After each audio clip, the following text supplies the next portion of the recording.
አሁን ከኔ ጋር ያሉት የተከበሩ ክቡር ንቡረ እድ ኤርሚያስ ከበደ ናቸው። ምናልባት ለማታውቋቸው እኚህ ታላቅ ሰው ብዙ መጻሕፍትን የጻፉ ጽሁፎችን በተለይም በኢትዮጵያና ኢትዮጵያዊነት በአማራው ላይም በርከት ያሉ ጽሁፎችን ያስመዘገቡ ታላቅ ሰው ናቸው። ከጻፏቸው መጻሕፍቶች መካከል ኢትዮጵያዊው በማንነቱ ፍለጋ ስለ እውነተኛው ኢትዮጵያዊነት ማወቅ ለሚፈልጉ ሁሉ በአገር ውስጥ ሆኖ በውጪ ለሚኖረው ወገን የተዘጋጀ የሚል እሳቸው የጻፉት ጽሁፍ አለ። ምናልባት እንዳውም ዌብሳይትም አላቸው። እዛ ላይ ሄዳችሁም የምታዩበትን ሁኔታ መጻሕፍቱንም ምናልባት ወደ በኋላ ከፈለጋችሁም ከዛ ላይ መጻሕፍታቸውንም ልታገኙ ትችላላችሁ። ከፍተኛ ትምህርት የሚሰጡ መጻሕፍቶች ናቸው። እዚህ ላይ ፔስት አድርጌዋለሁ። ሌላው መጽሐፋቸው ኢትዮጵያና ኢትዮጵያዊነት የተደበቁ ምስጢሮች የተገለጡበትና የህይወት ጥያቄዎች የተመለሱበት አንደኛ መጽሐፍ፣ ሁለተኛ መጽሐፍ፣ ሶስተኛ መጽሐፍ ጭምር አላቸው። ይመልከቱት፣ ተመልከቱት። ይሄ መጽሐፍ ብዙ ስለ ኢትዮጵያና ኢትዮጵያዊነት ስለ አማራው በተለይ ያደረገውን ኮንትሪቢዩሽን እና ምን አይነት ህብረተሰብ እንደሆነ ጭምር አብጠርጥረው ማንነቱንና ምንነቱን አሳምረው አስቀምጠውታል። እዛ ላይ ገዝታችሁ ማንበብ ትችላላችሁ። ሌላው መጽሐፋቸው ኢትዮጵያ The Classic Case, a Biblical Nation Under God That Survived Great Trials for 7,490 years of its existence and ordained to invoke divine judgment and the condemnation upon the world. እና ይሄንን ነው አንዱ የፈረንጀኛው አሁን እንዳልኩት ያነበብኩት ነው። ሌላም መጽሐፍ አላቸው ምስራች የሚል Good Tidings from Mother Ethiopia to the Children of Ethiopia about Ethiopianhood የሚለውን መጽሐፍ ጽፈዋል። ሌላው መጽሐፋቸው ኢትዮጵያ የዓለሙ መፈረጃ የሚል በእኚሁ ታላቅ ሰው ንቡረ እድ ኤርሚያስ ከበደ ወልደ ኢየሱስ ተጽፈዋል።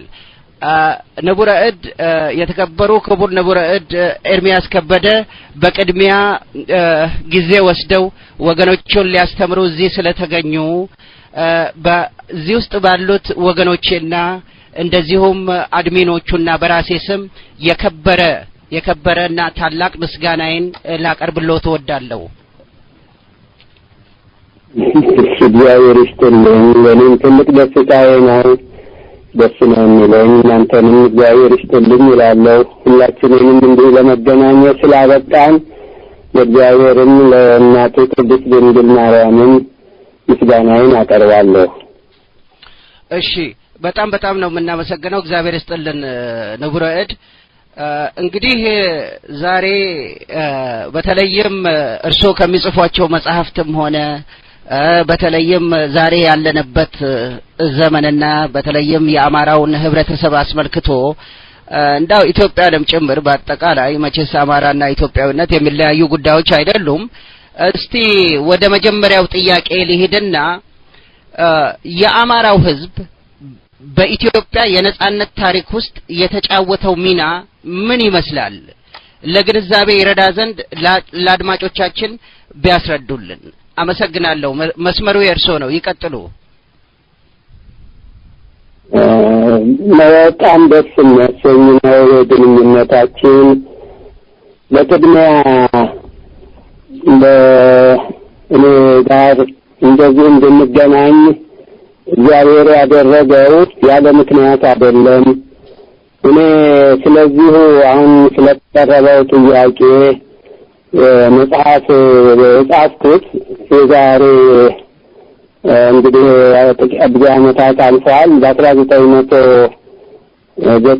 ዓመተ ምህረት ነው ቅድም የተገለጠው የመጀመሪያው ኢትዮጵያዊ በማንነቱ ፍለጋ የሚለው መጽሐፍ የወጣው እና ከዚያን ጊዜ ጀምሮ እስካሁን የወጡት መጽሐፍት ሁሉ መልእክታቸው ይሄ ዛሬ ከእናንተ ጋር እንድንገናኝና እንድንነጋገርበት የተፈለገውን አርዕስት የያዘ ነው ማለት። ስለዚህ ስለ አማራነት ስለ አማራው ሕዝብ ጉዳይ ነው ማለት ነው። እስከ ዛሬ ድረስ እንግዲህ ሳንገናኝ ቃል ለቃል በእንደዚህ ያለ ሁኔታ ቆይተን ዛሬ ግን እንዴት ያለ ቃል ለመገናኘት እንድንችል የሆነው ምናልባት አለ ምክንያት አይደለም። ያ ጊዜ ደርሶ ይሆናል ማለት ነው እና ያን ጊዜ ደግሞ የሚያውቀውና የሚያዘጋጀው እግዚአብሔር ነው። ምናልባት እስካሁን ድረስ ይሄ አማራው ወገናችን እኛንም እኔንም እናንተንም የሚጨምረው ማለት ነው የህዝብ እስካሁን ድረስ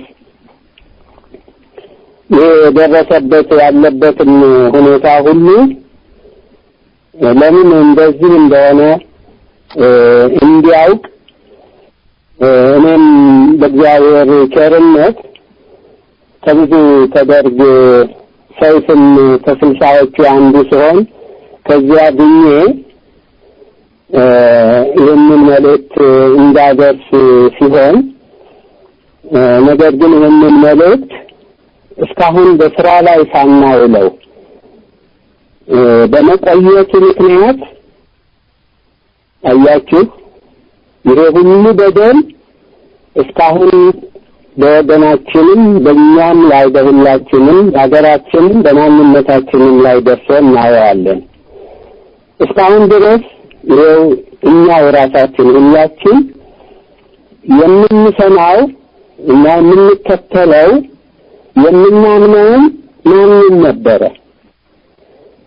እኛንን ነበረ? የማንን ዓላማ ተከትለን ነበር እንሄድ ነበረ? ያ ሁሉ እምነታችን ትክክል ነበረ? ትክክል ቢሆን ኖሮ ከእንዲህ ያለ ሁኔታ ላይ እንደርስ ነበረ? እና ያ ሁሉ ግን አልሰራም። እኔም ቀደም አድርጌ እነዚህን መልእክቶች በመጽሐፍ አድርጌ ያስተላለፍኩት ይሄ ሁሉ እንዳይደርስ ነበረ። ግን እነዚህን ሁሉ ተመልክቶ በስራ ላይ ለማዋል ባለመፈለጉ ምክንያት ነገር ግን እንተከላቸው የነበሩት ሰዎችም ሆኑ እምነታቸው የተሳሳተ በመሆኑ ያ ሳያዋጣን ቀረ። ከእንዲህ ያለ ሁኔታ ደረሰ። ስለዚህ ዛሬ እግዚአብሔር ነው ያገናኘን ብዬ ያልኩት ምናልባት ቀኑ ደርሶ ይሆናል። የእግዚአብሔር እውነት በስራ ላይ ውላ ፍሬ ለማፍራት እንድትችል ሊያደርግ እግዚአብሔር ከእናቱ በቃል ኪዳኑ መሰረት ጊዜውን አድርሶት ይሆናል ብዬ ነው። ስለዚህ እኔ ዛሬ የማነጋግራችሁ ምናልባት እስካሁን ድረስ ትሰሙት በነበረው አይነት እንዳልሆነ አስቀድሜ ልነግራችሁ እፈልጋለሁ። እስካሁን በእያንዳንዳችሁ አእምሮ ውስጥ ተቀርጾ ተሰርጾም የነበረው ወይም ያለው አመንበት እንደነበረው አይነት ሊሆን አይችልም።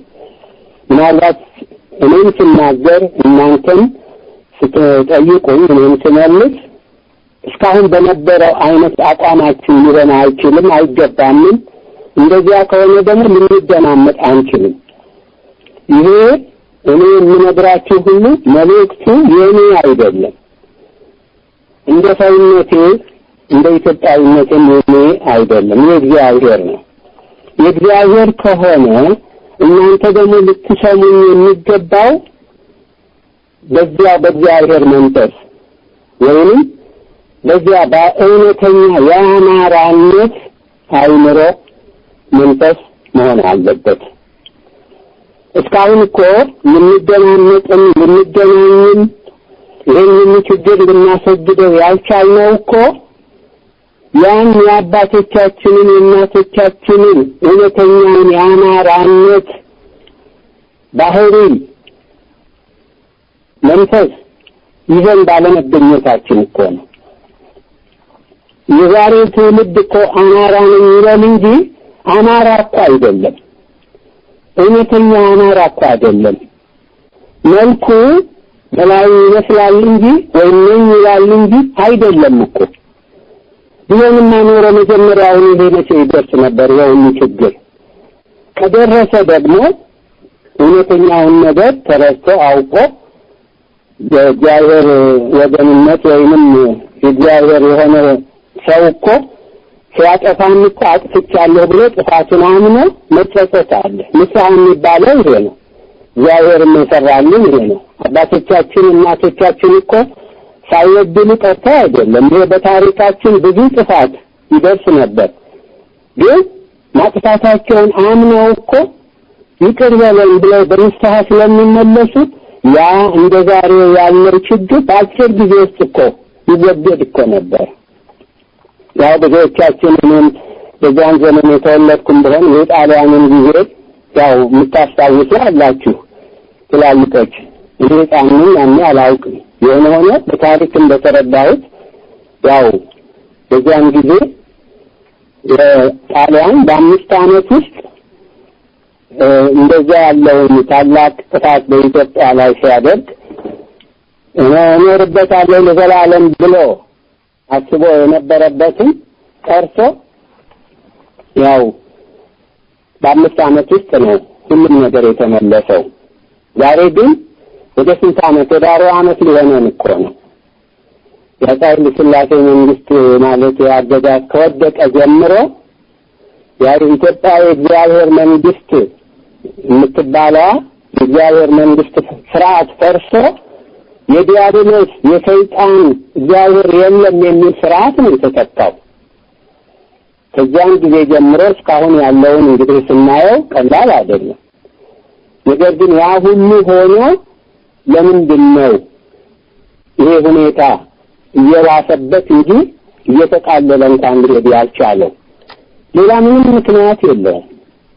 ዛሬ አማራንን የሚለው ይሄ የዛሬው ትውልድ እንደቀደሙት አባቶቹ እና እናቶቹ እውነተኛ ባለመሆኑ ምክንያት ነው። ስለዚህ ሁሉ ያልኩት እኔ ዛሬ ከእናንተ ጋር ስንነጋገር እናንተም ስትጠይቁኝ በዚያ በእውነተኛው የአማራነት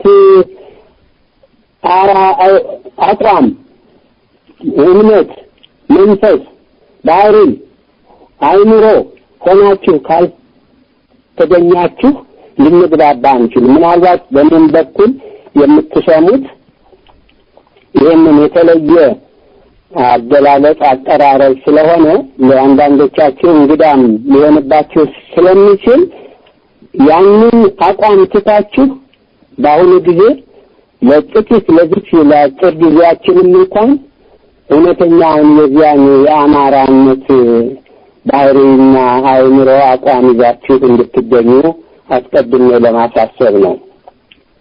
እና እኔ ራሴ ኢትዮጵያዊ ምን ብዬስም በአማራነቴ ላይ ተመስርቼ ነው። እኔ የኢትዮጵያ እግዚአብሔር መንግስት አገልጋይ ነኝ። እኔ እውነተኛ አማራ ነኝ ብዬ ነው የማምነው። እውነተኛ አማራ ነኝ ካላልኩ እውነተኛ ኢትዮጵያዊ ሊሆን አልችልም። ማንም ኢትዮጵያዊነትን እኮ የተቀበለና ለዓለሙ ሁሉ እንዲበጅ በመጽሐፍ ቅዱስ ውስጥ የተጠቀሰ ስለሆነ ይህን ስም መርጦ የያዘው እኮ አማራው እኮ ነው። አማራው ነው እኮ የመረጠው። ይህንን ስም ለራስም ለአገርም የሰጠው እሱ ነው እኮ። ይህን ከእግዚአብሔር የተሰጠ ስለሆነ ከእግዚአብሔር የተሰጠ ነው ብሎ አምኖ የተቀበለው። ስለዚህ አማራነት እኮ ሃይማኖት ነው። ሃይማኖት እኮ ነው አማራነት እንጂ የጎሳ እኮ ስም አይደለም። አማራነት ሃይማኖት ነው፣ ህብረተሰብ ስርዓት ነው። ይህን ከእግዚአብሔር የተገኘ ነው። አማራ ማለት ማለት በግዕዝ ህዝብ ማለት ነው። ሐራ ማለት ነፃ ማለት ነው። አማራ ሲባል ነፃ ህዝብ ማለት ነው። ነፃ ህዝብ ማለት ደግሞ ማንም አባቱ፣ ፈጣሪው፣ መድኃኒቱ፣ ሊቀ ካህናቱ፣ ንጉሠ ነገሥት ከሆነው ከእግዚአብሔር በስተቀር በሱ ላይ ማንም የበላይ የለበትም። ማንም ሊገዛው አይችልም። ይሄ ምናልባት በእያንዳንዱ አማራ ነኝ እንደሚለው ሰውነት ወንድም ሆነ ሴት ባህሪ ውስጥ ያለ ነው። በየራሳችሁ ታውቁታላችሁ። ይሄንን እንዲህ ላይ ነው አልገዛም ነው የሚለው ለማንም። በዚህ ምክንያት ታውቁታላችሁ በዓለም ታሪክ በዓለም ካሉ ህዝቦች ሁሉ በማንም ሳይገዛ የኖረ አማራው ብቻ ነው። ያም ኢትዮጵያዊ ራሱን ያሰኘው ማለት ነው። ይህንን ህዝብ ማንም ሊገዛው አልቻለም። እንዳይሩቆቹን ጥንቶቹን እንኳን ሳይሆን የቅርቦቹን የእንግሊዝን እንውሰድ። እንግሊዝ አሁን ሰሞኑን ሰምታችሁ የለም በዓለም ላይ በይፋ ተላልፎ የለም የ60 ዓመት ንግሥት ዳግማዊት ኤልሳቤጥ የ60 ዓመት የንግስ በዓላቸውን አከበሩ። እንግሊዝ ህዝብ የአንዲት ደሴት ሀገር ህዝብ ዓለምን በሙሉ ቋንቋውንም ሰጥቶ ስልጣኔውንም እምነቱንም አስፋፍቶ ይዟል። በ60 ዓመት ሙሉ ያለ እርስ በርስ የሚያህል ከባድ ጦርነት ሳይደርስባቸው ይኸው ከዚህ ለመድረስ ችለዋል። ለምንድን ነው ይሄ እኮ የሆነው? የኛን የአማራውን የኢትዮጵያዊውን ስርዓት ከእግዚአብሔር ያገኘውን ወስደው እነሱ ለራሳቸው ስላደረጉት ነው። ከሌላ ከማንም አላገኙትም። ለምሳሌ ሰር ቶማስ ሞር የሚባለው ኢትዮጵያ የሚለውን መጽሐፍ የጻፈውን የተመለከታችሁ ካላችሁ ወይም ወደፊት ልትመለከቱት እዚያ ውስጥ ኢትዮጵያ የሚሉት ህዝብ መካከል ኑሮ ለ5 ዓመት የኖረ ጓደኛውን ከዚያ የነበረውን ይዞ ራሱን አምኖበት ለእንግሊዝ ህዝብ ወይንም ደግሞ ለዚያ ብቻ ሳይሆን ለአንድ ሀገር ብቻ ሳይሆን ለመላው ዓለም እንኳን የሚበጅ የኮመንዌልት የሚለውን እንግሊዝ ዛሬ የሚጠቀምበትን ሁሉ ያገኘው ከነዚያ ኢትዮጵያውያን የማናራ ከተባለው ህዝብ መሆኑን በዚህ መጽሐፍ ጽፏል። ከዛሬ 2200 ዓመት በላይ በሆነ ያንን ይዘው እንግሊዞች ለራሳቸው ስለሰሩበት ዛሬ ራሳቸውን በልጽገው ሰላማውያን ሆነው አንድ ሆነው ከራሳቸው አልፈው ተርፈው ለዓለም የሚበጅ ነገር እናደርጋለን ብለው ያደርጋሉ። ከኛ የወሰዱትን ግን እኛም ደግሞ ይኸው አሁን ባለንበት ሁኔታ ላይ እንድንገኝ ተደረገ። ያው እንድንጠፋ ማለት ነው። ይህን የሰጣቸውን የአማራውን ህዝብ ለማጥፋት የሚደረገውን ሁኔታ ሁላችሁም ስለምታውቁት ምንም መናገር አያስፈልግም። እየተካሄደብን ያለው ደግሞ እስከ መጨረሻ ለማድረስም ታጥቀው ተነስተውበታል። እንግዲህ ይህን የሚያውቁ ስለሆነ አጼ ቴዎድሮስ ላይ ያ ሁሉ አዋጅ ተደርጎ ድል ካደረጓቸው በኋላ ለምንድን ነው ያችን ሀገር ሳይዙ የቀሩት? ለማለት ምንም የሚቸግራቸው ነገር አልነበረም። በቀላሉ ድል አድርገዋል። መሪው ሞተዋል። ህዝቡ ተበትኗል። አገሩ በሙሉ በእነሱ ቁጥጥር ስር ወድቆ ነበር። ለምን አልያዙትም? ያውቁታል። አይችሉማ። ይህች ሀገር መጀመሪያ ነገር የህዝብ የእግዚአብሔር ህዝብ ነው። የእግዚአብሔር ሀገር ናት። መንግስትም የእግዚአብሔር መንግስት ነው። ስለዚህ ሊይዙት አልቻሉም። ሁለተኛ ደግሞ አማራውን ያውቁታል። ቅድም እንዳልኩት አማራ የሚለው ማንም ሊገዛው የማይችል ነፃ ህዝብ ስለሆነ ከእግዚአብሔር በስተቀር ማንም ሊገዛው እንደማይችል በታሪኩ ጥሩ አድርገው ያውቁታል። ስለዚህ እነሱ ያን ጥለው እኛ ስለሳችን የምንገዳደልበትን መሳሪያ ለአፄ ዮሐንስ ሰጥተው ያው በዚያ ካሳ በተባሉበት ጊዜ መሳቸው ሰጥተው በዚያ ስለሳችን እንድንተላለቅ ተደርጎ ያው ፍጅቱ ቀጠለ። ደግሞ ኢትዮጵያን ለማያዝ አው ለሞኙ ፋሺስት ጣሊያን አንተ ኢትዮጵያን ማያዝ የምትችል ቢሆንልህ ከሆነ ያሰጠንሃል ብለው በምስጢር ፈረንሳይና እንግሊዝ ከጣሊያን ጋር ተስማምተው ያው እንደምናውቀው በሊግ ኦፍ ኔሽንስ በተባለው ጄኔቭ ባለው አማካይነት አፄ ኃይለ ሥላሴ መስሏቸው እዚያ አባል በመሆን ኢትዮጵያ የቃል ኪዳን አባል በምትሆንበት ጊዜ ምንም ሊደርስባት አይችልም ብለው በማመናቸው እንዲያምኑ ተደርጎ በዚያው ስለመግባቷ ያው በመጨረሻ እነሱ በምስጢር በአንድ ፊት ከኢትዮጵያ ጋር በቃል ኪዳን ይለናል ብለው በምስጢር ደግሞ ከሙሶሎኒ ጋር ያው ጀርመንን በመስራት ከዚያም እንዳይገባ ለማድረግ ያዳኑ መስላቸው ኢትዮጵያን በምስጢር አሳልፈው ለሱ ሲሰጡት እሱ እንደማይሆንለት ያውቃል እኮ አለዛ በእጃቸው ገብቶ የነበረውን ለምንድን ነው አሳልፈው ለኢጣሊያን የሚሰጡበት ምክንያት ስላልቻሉ ነው። አዎ ስለዚህ አጼ ቴዎድሮስንም እንደዚያ ባረጉበት ጊዜ የሚታወቅ ነው። አዎ ማረክን እንዳይሉ ሰው ለበጃቸው ገደልን እንዳይሉ ሙተው አገኛቸው። ምን አለ እንግሊዞች ደግሞ አደራቸው ለወሬ የማይመቹ አይመቹ ተንኮለኞች ናቸው ተብሎ የተባለው ይሄ እንዴት ነው? እና ይሄ የአማራው ህዝብ እንደዚህ መጀመሪያ ነገር ራሱ የእግዚአብሔር ስርዓት ተከትሎ የሚኖር በመሆኑ የሃይማኖት ነው ብዬ ያልኩት አሁን ታውቃላችሁ ሁላችሁም በኢትዮጵያ ውስጥ ብዙ ህብረተሰብ አለ። ብዙ ማለት ብዙ ጎሳ አለ፣ ብዙ ቋንቋ አለ፣ ብዙ ሃይማኖት አለ። ነገር ግን ሁሉም በጊዜው የነበሩት ወገኖቻችን የእግዚአብሔር ወገኖች የእግዚአብሔር ስርዓት የሚሄዱ በመሆናቸው እነዚህን ሁሉ አንድ ለማድረግ የሚቻልበት ስርዓት ነው የአማራው ስርዓት።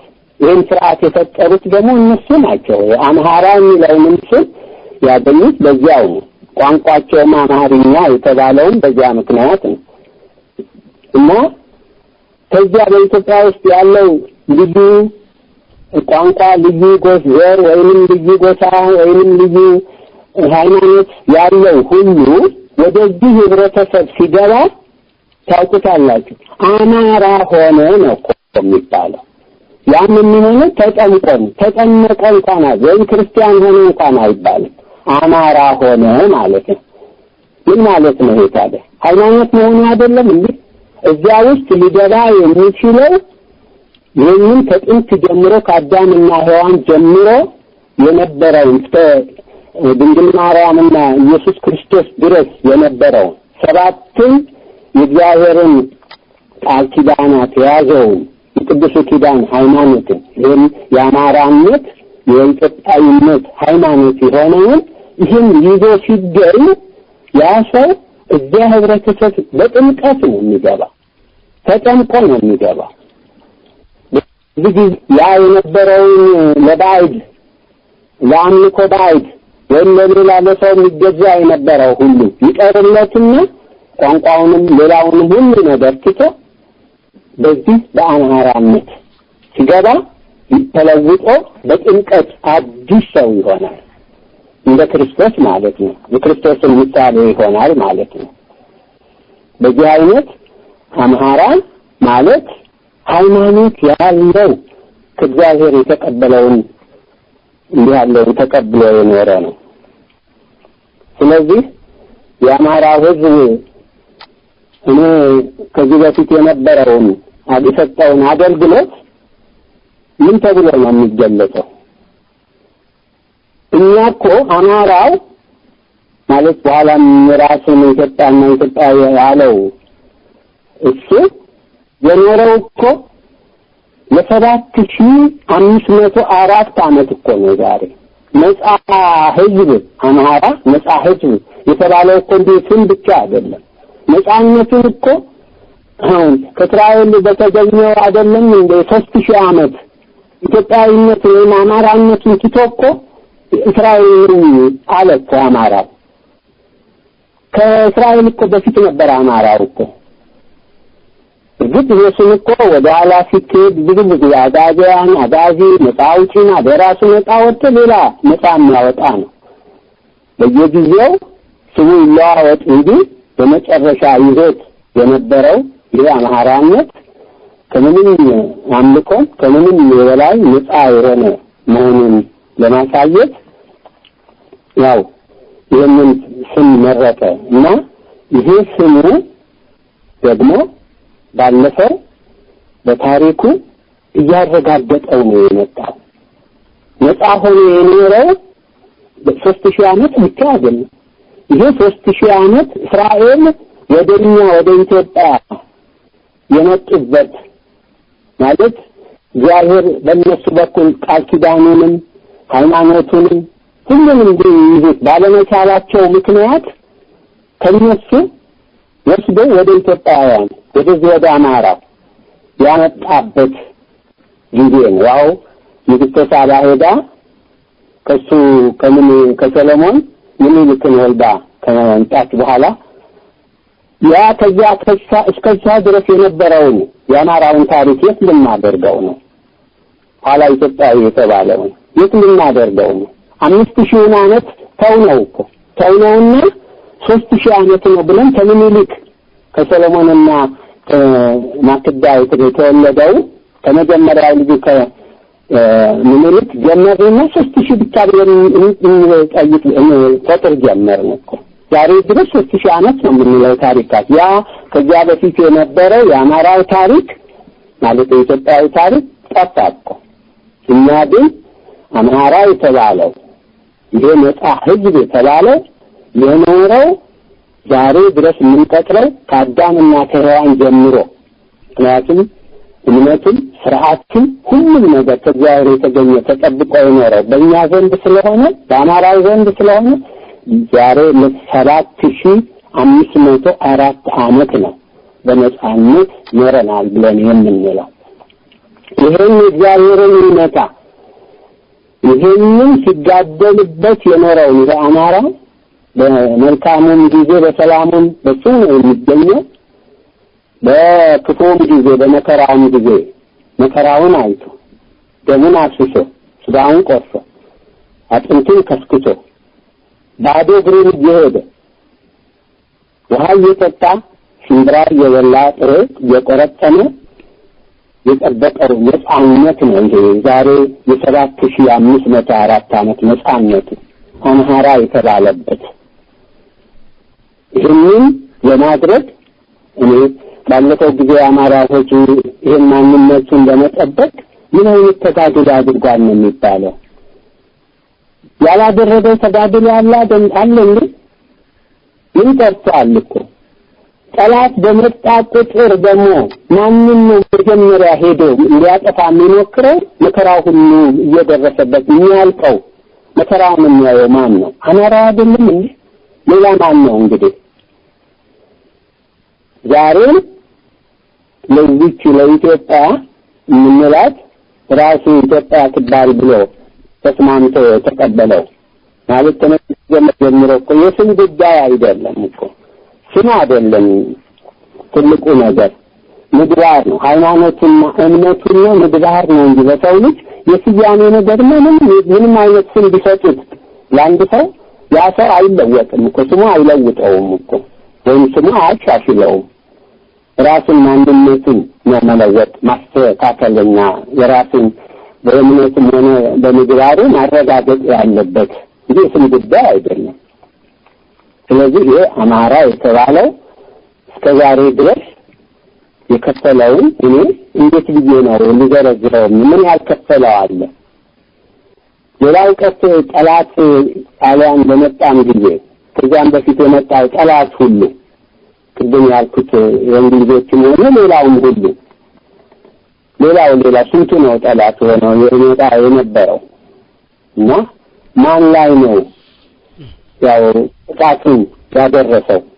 በዚህ በአማራ ላይ ሌላ ይቅር ደርግ በመጣ ጊዜ ማለት እግዚአብሔር የለም ብሎ ሲል እኮ መጀመሪያውን እኮ ይሄ አማራው የሚጠላው የእግዚአብሔር ወገን እኮ ስለሆነ ነው። አምልኮቱ በእግዚአብሔር ላይ እምነቱ በእግዚአብሔር ላይ ስለሆነ ነው።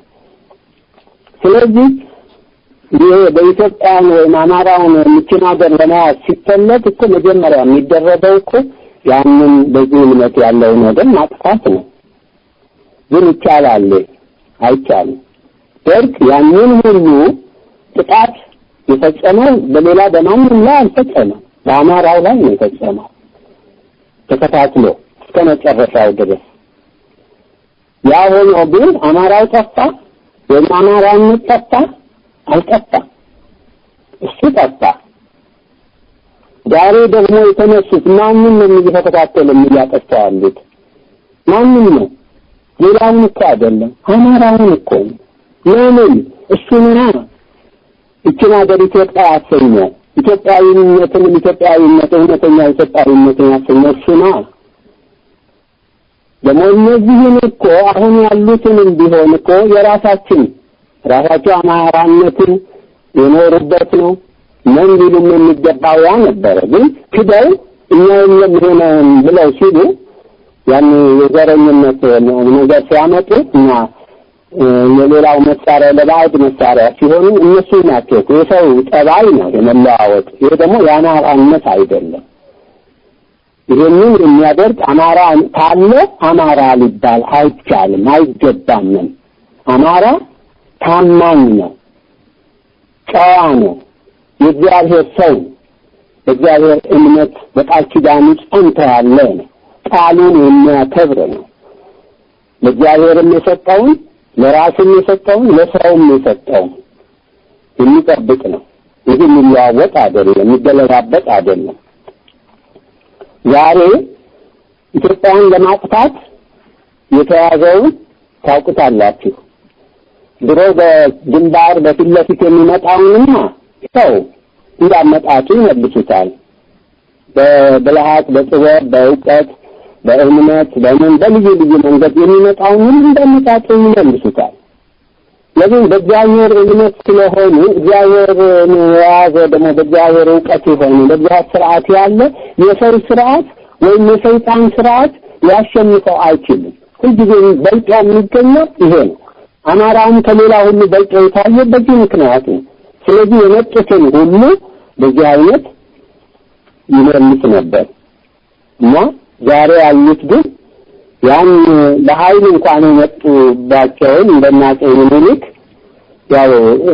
ያ ጦር ያ ጋሻ ያ ጎራዴ ያ ሰይፍ አይደለም የተዋጋው እኮ ሃይማኖታቸው እኮ ነው። ከእግዚአብሔር ጋር ያላቸው ቃል ኪዳን እኮ ነው።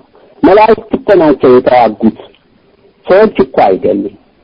የእግዚአብሔር መንፈስ እኮ በሰዎች ላይ አድሮ እኮ ነው ከአፄ ምኒልክ ጀምሮ ከንጉሥ ዘውዲቱ ጀምሮ በእነሱ አድሮ በተራው ወታደር ሁሉ ሳይቀር በመሪዎቹ ሁሉ አድሮ እኮ ይዋጋ የነበረው የእግዚአብሔር መንፈስ እኮ ነው፣ መላእክት ነበሩ። የዛሬዎቹ ግን ይኸው ራሳቸውን ለሌላ አሳልፈው ስለሰጡ ጠላቶቻችን የራሳችንን ልጆች እኮ ነው መሳሪያ አድርገው ይሄን ዛሬ አማራውን አጥፋ የሚለው ነገር ከየት መጣ? የራሱ ወገን እንዴት ብሎ ራሱን ሊያጠፋ ይችላል? አይችልም እኮ። እነዚህ እንግዲህ ራሳቸውን በመሸጥ ለባዕድ መሳሪያ በመሆን እየተከታተሉ የሚያጠፉት የደርጉ ካለፉት በኋላ ዛሬ ያሉት ደግሞ ምን እያደረጉ ነው? ያው እኮ ይሄንን መስዋዕትነት እየከፈለ ያለ አማራው ነው ማለት ነው። ስለዚህ የአማራው ሕዝብ ለኢትዮጵያ ባለፈውም ዛሬ ወደፊትም ይቀጥላል ማለት ነው። ኢትዮጵያ አሰኝቶ ወይም አማራነቱ እውነተኛው አማራነት ጠብቆ እንኳን ለራሱ ለሌላው ለዓለም የሚበቃ ኢትዮጵያም የተፈለገው ስሙ በመጽሐፍ ቅዱስ ቅድም እንዳልኩት የተነገረ ስለሆነና ለዓለም ሁሉ እግዚአብሔር የሰራው ኢትዮጵያ እጆቿን ወደ እግዚአብሔር ትዘረጋለች፣ ኢትዮጵያዊ አቤሜሌክ የተባለ ኢትዮጵያዊ ጃንደረባ የተባለ በጥሩ ስያሜ ለዚህ ለአማራ ወገን የተሰጠው ስለሆነ ያንን ስም በመያዝ ይሄ የአማራነት ስርዓት ወይም ሃይማኖት ለኛ ለኢትዮጵያውያን በኢትዮጵያ ክልል ያለው ብቻ የተሰጠ ሳይሆን ለመላው ዓለም እግዚአብሔር ያዘጋጀው ስለሆነ በዚያ አይነት ወደፊት የሚቀጥል ነው እና ይህንን መስዋዕትነት ዛሬም ይከፍላል፣ ወደፊትም እግዚአብሔር ዕቅድ እስኪፈጸም ድረስ ይፈጽማልና ለዚህ ሁሉ ምናልባት በጥያቄዎቹ ላይ ብዙዎቹንም የሚያጠቃልል ይችላል ይመስለኛል እስካሁን ያልኩት። ያን ባይሆን እንኳን በመጀመሪያ ከየራሳችን በጥያቄውም ላይ ሊነሳ ይችላል። ለምንድን ነው ሁሉ የጎደለው ለሚለው ነገር የሁሉ መከራውን እየመጣ ያለው ለምንድን ነው ለሚለው ምናልባት ወደፊት የሚቀጥሉ ጥያቄዎች ካሉ በዚያ ውስጥ ላመጣቸው እችላለሁ። በጣም ጥሩ ነው። በጣም እናመሰግናለን። የተከበሩ ክቡር ንቡረድ ኤርሚያስ ከበደ፣ ምናልባት አሁን አዲስ ለገባችሁ አብረውን ያሉት የተከበሩ ክቡር ንቡረድ ኤርሚያስ ከበደ ናቸው። እጅግ በጣም እናመሰግናለን። በአስደናቂ ሁኔታ ስረ መሰረት ባለው ነው የገለጹልን። እንግዲህ ወደ ሁለተኛው ጥያቄ ያልፋለሁ። የአማራነት መለያ የሆኑ ምልክቶች ምንድናቸው ይላሉ? እስቲ ከባህሉ ከልምዱና ከእምነቱ በመነሳት ደረጃ በደረጃ ለአድማጮቻችን ቢተነትኑልን። አመሰግናለሁ። መስመሩ የእርሶ ነው፣ ይቀጥሉ። የአማራነት እንዳልኩት ሃይማኖት ነው። ያን ቅድም እንዳልኩት አንድ ሰው ከሌላ ሃይማኖት፣ ከሌላ ቋንቋ፣ ከሌላ ጎሳ ሲመጣ ለዚያ ህብረተሰብ ውስጥ ሲገባ በጥልቀት አማራ ሆነ ነው የሚባለው። ለምን ለአንድ ህዝብ እንኳን ለአንድ ህዝብ ለአንድ ሀገር ይቅርና ለአንድ ሰው እንኳን ያለ ሃይማኖት መኖር አይቻልም። ዛሬ ሃይማኖት ግን ለአገር ጋራ እየተባለ የሚባለው የኛ የአማራው ስርዓት አይደለም። ይሄ የባዕዳን የፈረንጆቹ ስርዓት ነው። ከዚያ የመጣ ስርዓት ነው። ምናልባት ይህንን ስርዓት የአፄ ኃይለ ሥላሴ ያው እግዚአብሔር ነፍሳቸውን ይምረዋል ለምን የሱ ቅርብ የተቀዱ ስለሆኑ የመጨረሻም የንስሐ ጊዜ ስለሰጣቸው እንደሚቀበላቸው አምናለሁ እና በሳቸው ጊዜ ይሄ ስርዓት ገብቶ ሃይማኖት ግን ለአገሬ ጋራ የሚለው ነገር ገብቶ ነው እንጂ ይሄ ሀገር የኛ የኢትዮጵያ ሌሎችን አናያቸውም እንዴ? ይሁዶች አሁን ይሁዶች ሀገር ሲመሰርቱ በመላው ዓለም እንደዛሬው እኮ እንደኛ ተበትነው ነበር እኮ። ግን ያቋማቸውን በትክክል በስርዓት ለማካሄድ የራሳችን ሀገር የራሳችን መንግስት ያስፈልገናል ብለው ይኸው አቋቋሙ እኮ። ሲያቋቁሙ በይሁዲነት ነው ያቋቋሙት።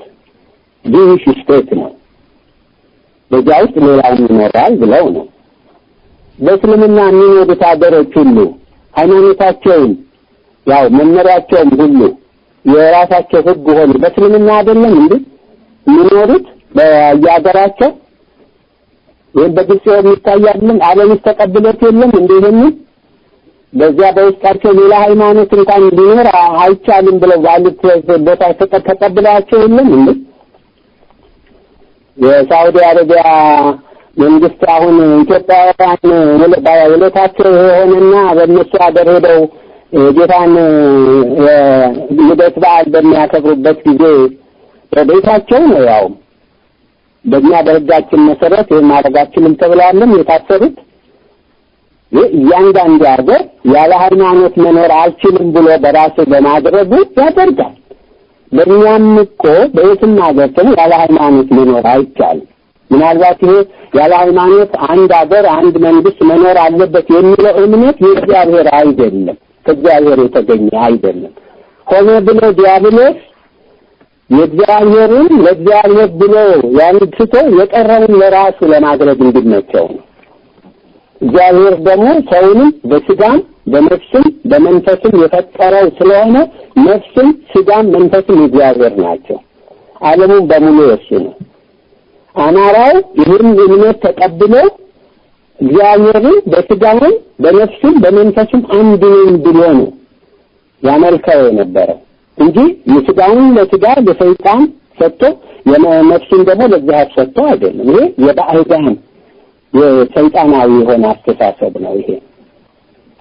ስለዚህ የአማራነት ዋናው መሰረቱ እንዲያውም በሰባቱ ቃል ኪዳናት ከተባሉት የመጀመሪያው አዳምና ሔዋን ለጋብቻ ላይ የተመሰረተ ኪዳነ አዳም ሔዋን የአዳምና ሔዋን ቃል ኪዳን ተብሎ ከእግዚአብሔር የተቀበሉት የጋብቻን ስርዓት ማክበር ያ በኢትዮጵያውያን በአማራው ዘንድ የተከበረ ነገር ነው። ጸንቶ ከመጀመሪያው ጀምሮ ተይዞ ያለ ነው እስካሁን ድረስ። ሁለተኛው የኖህ ነው። የኖህ ቃል ኪዳን እግዚአብሔር የሰጠው በቀስተ ደመና ዛሬ ሰንደቅ ዓላማችን ቀስተ ደመና ሆኖ አረንጓዴ ቢጫ ቀይ ዋናዎቹን ይዞ የእግዚአብሔር ቃል ኪዳን ይሄ ነው እና ሌላ ሰንደቅ ዓላማ የለንም ብሎ የአማራው ሕዝብ ይሄንን ነው ሰንደቅ ዓላማ አድርጎ የኖረው ከእግዚአብሔር ያገኘው ነው። ደግሞ ይሄ ሌሎቹ ሁሉ አገሮች ሁሉ የሰው ሰንደቅ ዓላማ ነው ያላቸው። አማራው ግን ያለው የእግዚአብሔር ሰንደቅ ዓላማ ነው። ያን ቀስተ ደመና ነው የኖህ ልጅነቱንም ሁሉ አረጋግጧል እኮ የኖህ ልጅን ሌላ እኛ ነን አለ። በዚህ ወጣት ኪዳኑ ምልክት እስከ ዛሬ ድረስ አረጋግጧል። በመጨረሻ በኋላም ደግሞ ከኖህ የተወለዱት ሶስት ልጆቹ ሴም ካም ያፌት በዘር በቀለም በሃይማኖት በሁሉ ነገር በቋንቋ ሲለያዩ መልከጼዴቅ የተባለው ኢትዮጵያዊ አምሃራ ነው። አምሃራ ማለት ነው። መልከጼዴቅ ከሶስቱ ነገዶች የጋብቻ አንድ ሆኖ ለወጣው ኖህ ሁሉንም ቅርስ ቃል ኪዳኑንም ሃይማኖቱንም ስርዓቱንም ማናቸውን ያወረሰው ለሱ ነው። የሱ ልጅ ነው። የሱን ስርዓት ይዞ ነው አምሃራው ያለው ማለት በመልከጼዴቅ የታየው የእግዚአብሔር ልጅነት ወይም ልጅነት በተለይ የእግዚአብሔር ካህንነት ክህነት የእግዚአብሔር ንጉስነት የእውነት ንጉስነት የእውነት መቆም ማለት ነው። የእግዚአብሔር መንግስት ወራሽነት እነዚህ ሶስቱ በመልከጼዴቅ የታዩ የተገለጹ ናቸው። ያ የመጀመሪያው አምሃራ እሱ ነው ማለት ይቻላል። የመጀመሪያው ኢትዮጵያዊነትን አማራነትን የመሰረተ እሱ ነው። የእሱ ልጆች ነን እኛ ዛሬ አማሮች የምንለው ወይም ኢትዮጵያውያን የምንለው ይሄ ነው። አታዩትም እንዴ? ኢትዮጵያ አንድ መሆን አለባት፣ ኢትዮጵያ መሆን ኢትዮጵያዊነት ይሄ ነው ብሎ እኮ የሚመሰክር አማራው እኮ ብቻ እኮ ነው። የዚያን ሰው ማንነት እኮ መለየት የሚቻለው ዛሬ ኢትዮጵያን የሚወድ ሲሆን ኢትዮጵያ የሆነውን ስም ወይንም ደግሞ የኢትዮጵያዊነት ይሄ ነው የሚባለውን የአማራነትን ስርዓት የሚወድ ሆኖ በሚገኝበት ጊዜ ያኮ ነው አማራ ይሄንን ስርዓት እኮ ኢትዮጵያና ኢትዮጵያዊነት ያውን ጠብቆ ያለው እኮ አማራ እኮ ያ ሰው ይሄን ሲደግፍ አማራ ነው ማለት ነው። እውነተኛ ይሄንን ማይደግፍ ሆኖ በሚገኝበት ጊዜ አይደለም ማለት ነው። ዘረኝን ለምን አልፈልግም አንድነት ብሎ የሚል ከሆነ ስለዚህ የአማራነት ያመጣጡ በእምነት ላይ የተመሰረተ ሆኖ ይህንን እስከ ዛሬ ድረስ አድርሶታልና በመልከጼዴቅ አሁን እኛም ራሳችን እኮ ችግር ውስጥ የገባነው ይህንን የአማራነትን ምንነት ከመሰረቱ ባህሪውን እና አካሉን ማንነቱን ምንነቱን በደንብ እኮ ባለማወቃችን ምክንያት እኮ ነው። ነገሩ ግን አያችሁት እያንዳንዳችሁ ውስጥ በውስጣችሁ እኮ አለ። ይሄን የምለው የጻፍኩት ሁሉ እኮ እኔ የራሴን እኮ አይደለም። እግዚአብሔር በእያንዳንዳችን እውነተኛ አማራ ነኝ በሚለው ወይም እውነተኛ ሰው ነኝ በሚለው ዘንድ የጻፈውን እኮ ያንኑ እኮ ነው የጻፍኩት በጽሑፍ ያሰፈርኩት። አሁን የምነግራችሁም እኮ ሁሉ የኔ አይደለም ወይም ከሰው የተገኘ አይደለም። የእግዚአብሔር በእያንዳንዱ ሰብአዊ ፍጡር ልቦና ውስጥ የጻፈው እኮ ነው ያሳደረው እኮ ነው ባህሪው እኮ ነው። ችግሩ ምንድነው የሆነው? ይሄ በውስጣችን ያለ ዛሬ እንግዲህ አማራ ነኝ የሚለው ሁሉ የሚያበሳጨው ቅንዓቱ ሌላ ሁሉ ነገር ይኸው ስለ ሀገሩ ስለ ወገን እንዲህ የሚሆነው ለምን መሰላችሁ? ማን ነግሮት ነው? በውስጥ እኮ ስላለ እኮ ነው። ውስጥ ያለ እኮ እናንተም ዛሬ እኔን የፈለጋችሁኝ ለምንድን ነው? ከኔ ምናልባት ትንሽ በዚህ በኩል ያለው እውነታ በውስጣችሁ ያለው ስላለ አይደለም የፈለጋችሁኝ? አለዚያ እኮ አይሆንም ነበር። የማይፈልጉኝና አይጠሩኝም።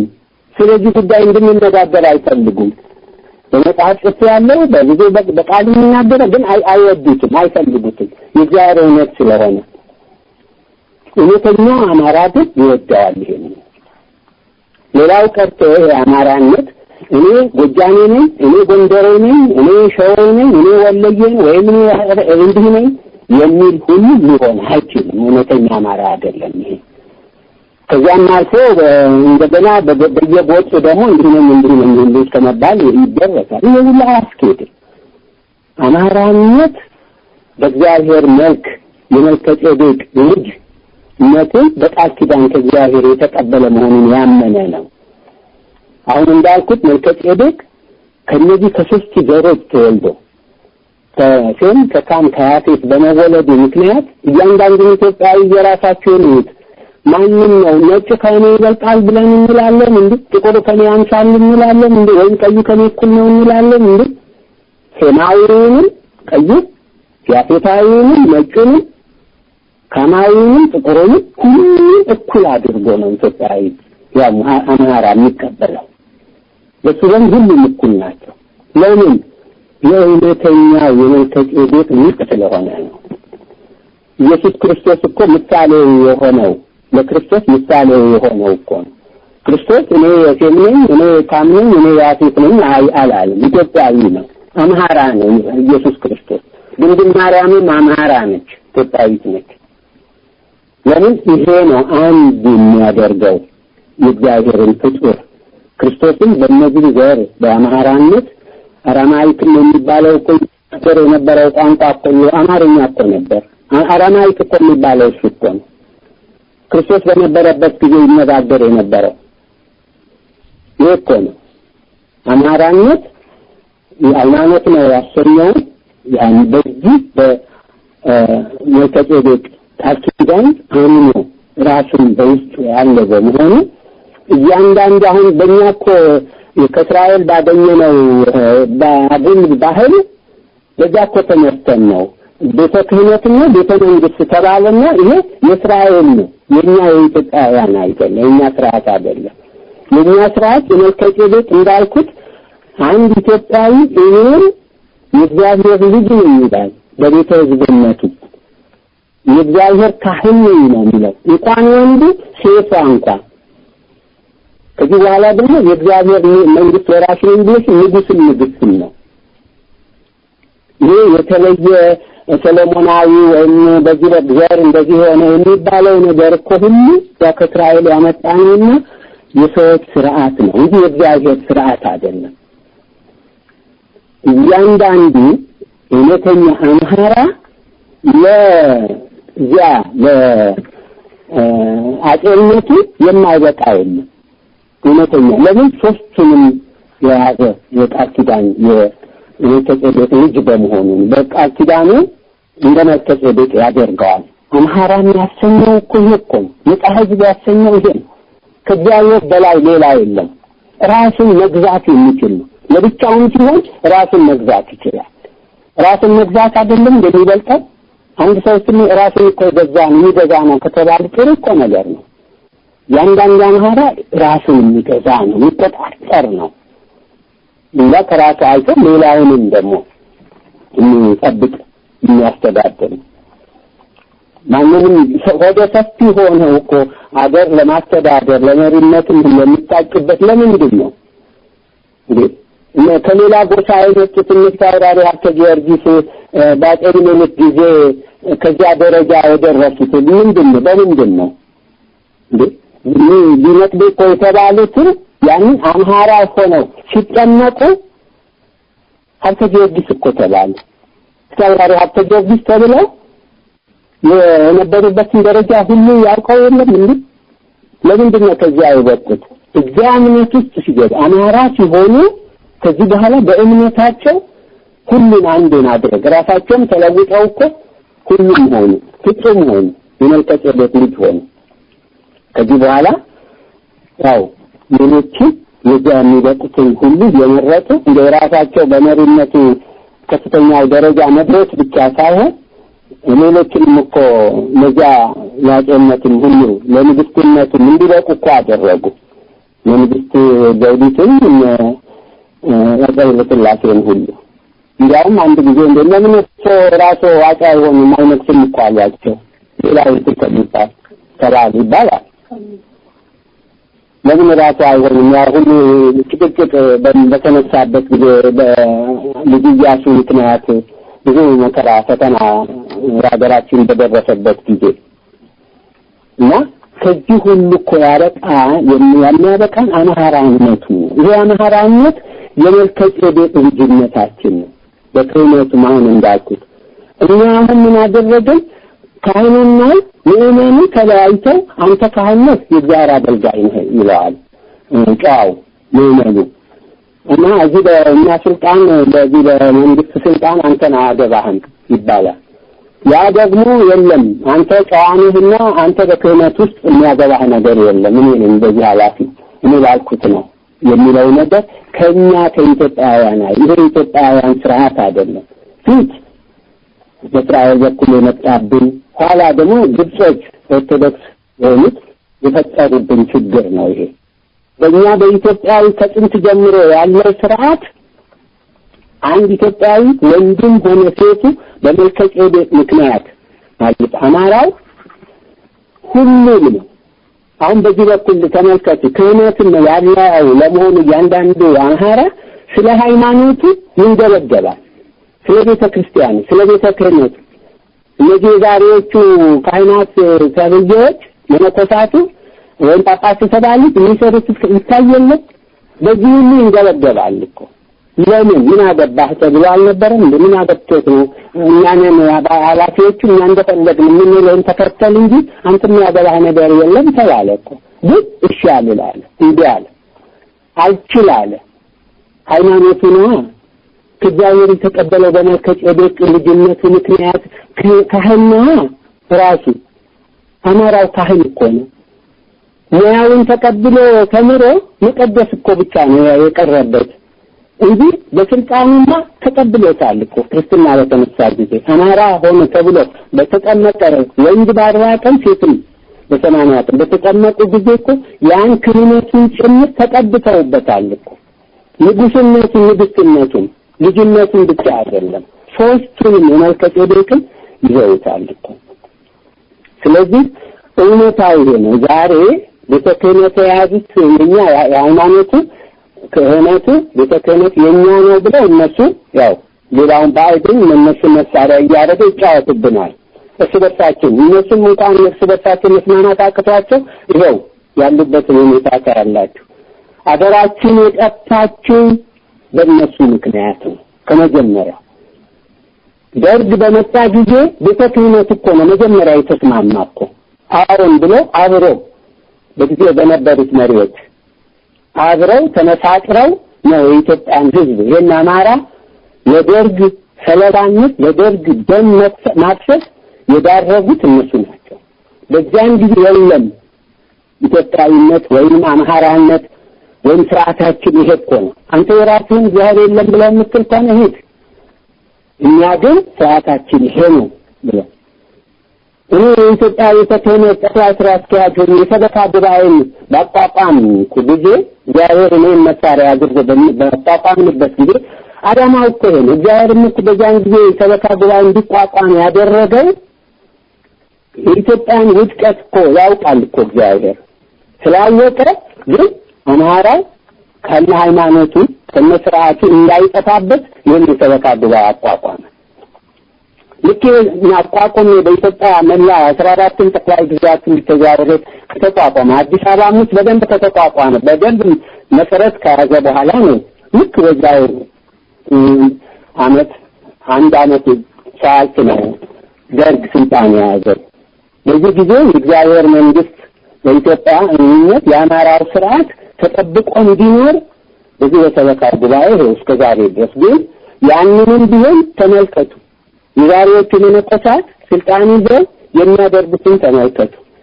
ያ የሰበካ ጉባኤ ይሄንን አማራው ባደሩ ላይ በሃይማኖቱ የሁሉ ነገር ሲደርስበት ሃይማኖቱ እንኳን ሊያድነው አልቻለም።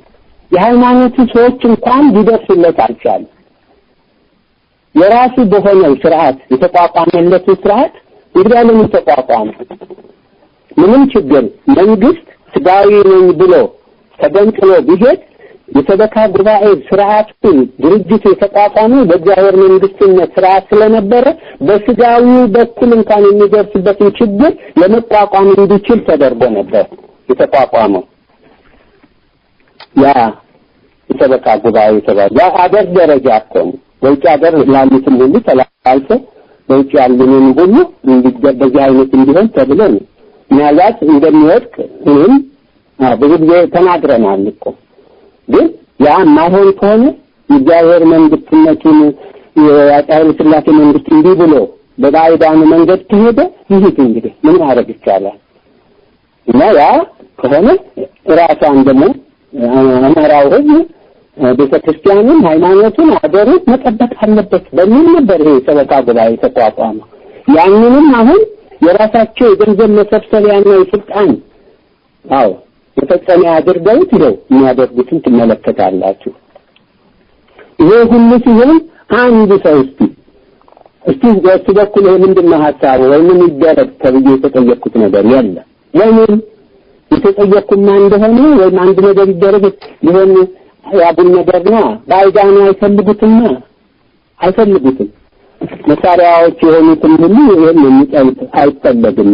የሚያሳዝነው ይሄ አማራው ህዝብ ለነሱ መሳሪያ ራሱ ሆነ እኮ ይጫወቱበታል እኮ እጃቸው ገብቶ እነሱ እንደፈለጉት እኮ ነው የሚያደርጉት። አሁን በውጭም ያለውን አማራ በአገር ውስጥም ያለውን አማራ የሚጫወቱበት እኮ እነሱ ናቸው።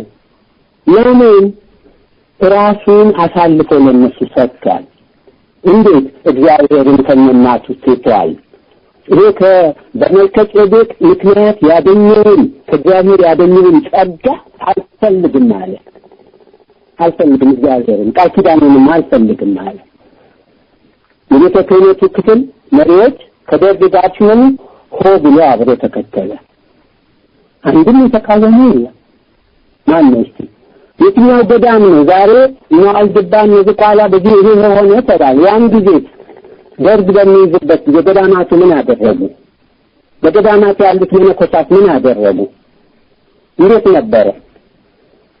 እና ጳውሎስን ይሄ እስካሁን ድረስ ተቀብለዋል ያብራራሉት ሁሉ ዛሬ ጽዋው ሲሞላ ከሄደቱ እየቀጠለ ሲሄድ ወደ ገዳማቱ ሁሉ ሄደኩ። ምን ይደረግ ታዲያ? ስለዚህ በመልከጼዴቅ ይሄ አማራ ያገኘው ዛሬም እኮ እናንተ ወደኔ መጣችሁ አረ እንዴት እናድርግ ብላችሁ እኮ እንድትጠያየቅ ይሆነ በመልከጼዴቅ ቃል ኪዳን ምክንያት በእያንዳንዳችሁ ልቦና ውስጥ ይሄ ሶስቱም ክህነቱን ሃይማኖታችሁ ስለሆነ ቤታት የራሳችሁ የምትጠየቁበት በእግዚአብሔር በኩል ስለሆነ ስጋዊ ስልጣን ብቻ አይደለም ይሄንንም ጭምር ስጋዊ ነፍሳዊ መንፈሳዊ ሁሉንም ሶስቱንም የያዘ ነበር መልከጼዴቅ እግዚአብሔር ለሱ የሰጠው። እኛም እሱ ልጆች ነን፣ አማራ የተባልንበት ኢትዮጵያውያን የተባልንበት ያኮ ነው። እንዲህ ብላችሁ ዛሬ ድረስ የምትጣጣሉት የምትጮሁት እንዲህ የምትደነደኑት በመጨረሻም ዛሬ እንድንገናኝ እግዚአብሔር ፈቃድ ሆነው እኮ። ስለዚህ የራሳችንን ወደዚህ ወደ እውነተኛ የቃል ኪዳን የመልከጼዴቅ ቃል ኪዳን ልጅነታችን ማንነታችን መመለስ ይኖርብናል ማለት ነው የፈለግነው እንዲሆን ለማድረግ እና የአማራነት እንግዲህ ይሄ ነው። ከዚያ በኋላ ደግሞ መልከጼዴቅ እኮ ነው አብርሃምን ለግርዛት ቃል ኪዳን ያበቃው እኮ። ይሄ አማራ እኮ ነው፣ ይሄ ኢትዮጵያዊ እኮ ነው። ኢየሩሳሌምንም የቆረቆረ የመሰረተ እሱ ነው። ከዚያን ጊዜ ጀምሮ ባለን እኮ ያጥመ ርስት ምክንያት እኮ ነው በኋላ ንግሥተ ሳባም ጃሄዳ ያው ማረፊያም ሁሉ በጋዛ የነበራት ዛሬ ድረስ ርስት ምንም እየተነጣጠሉ ይኸው ወስደው ጨርሰው የቀረችው ትንሽ ናት ለኢየሩሳሌም እኮ። ብቻ በእግዚአብሔር ኃይል ያጥመ ርስትና እናንተ የቆረቆራችኋት አባቶቻችሁ የቆረቆራችሁት ነፍስና አትለቁም ብሎ እግዚአብሔር ያቆየ እንጂ የኛን ወገኖች የአማራውን ኢትዮጵያዊ ነኝ የሚለው በሌሎች ዘንድ እኮ የለም እኮ ያ እና ያ መልከጼዴቅ ነው አረማውያን ጣዖት አምላኪ የነበሩትን እስራኤልን ያው በኋላ እስራኤል የተባሉት ዕብራውያን የአብርሃምን ጣዖት አምላኪውን ለግዛት አኪል ለእግዚአብሔር ሃይማኖትና ለእግዚአብሔር አምልኮ ለዚያ ሁሉ ምግባር ያበቃው በሱ ምክንያት ነው የወጣውና ይሄንንም ስርዓት ያው አማራው ነው ይዞት የነበረው። እስካሁንም ጠብቆት ያለው የአብርሃም ልጅነት እውነተኛ እስራኤሎች አይደሉም። የዛሬዎቹ እስራኤሎች በክርስቶስ ጊዜ የነበሩት እንኳን አይደሉም እኮ እነሱ የእስራኤል ልጆች አይደላችሁም አላቸው። እናንተ የአብርሃም ልጆች ናችሁ አይደላችሁም እኮ አላቸው እግዚአብሔር። እነሱማ እንዲያውም የእግዚአብሔር ልጆች ነን አለ። አይደላችሁም፣ እንኳን የእግዚአብሔር ልጅ የአብርሃም ልጆች እንኳን አይደላችሁም። ለምን? አብርሃምና ሳያይ እንኳን ነብይ ነበር። እናንተ ግን እያያችሁ እንዲህ ስላደረጋችሁ እናንተ እንኳን እግዚአብሔር የአብርሃም ልጆች አይደላችሁም። ታዲያ የማን ልጆች ነን? የዲያብሎስ የሐሰተኛው የሐሰቱ አባት የሐሰቱ ልጆች ናችሁ ብሎ በግልጽ ነው የነገራቸው።